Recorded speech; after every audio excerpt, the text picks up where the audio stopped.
กำลังเฮ็ดแซนด์วิชให้อากาศเลยนี่เด้อลองเฮ็ดครั้งแรกเลยนี่เด้อ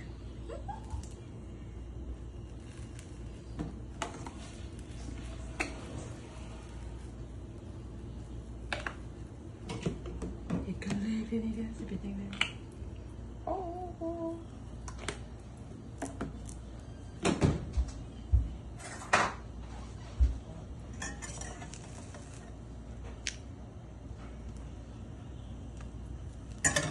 พับบ่ได้สิสองชั้นพับได้แล้วมีตัวข้างๆพับบ่ได้จริงเดี๋ยวจะแซ่บอะไรกี้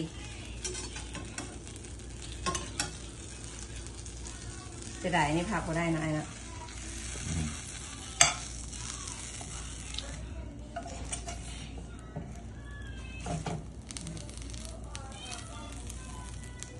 ออกมาแล้วนี่แหละแซนด์วิชจะเอาไปกินจานมาอื่นสิได้เอานี่ตัดเอานี่ให้สูตรเลยนอนนี่นะ YouTube ฮะโอ้เบิ่งไปนอนแม่บ้านเพิ่นได้สูตรมาจาก YouTube แซนด์วิชเดี๋ยวเป็นตะแซ่บเลยมือเตรียมห่อดิกิกา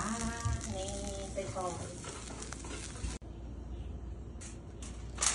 แพ็คไปนี้ไปกินจานมืออื่น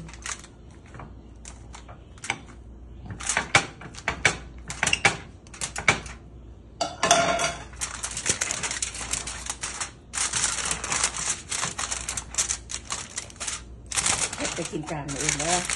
โอเค thank you รอทำ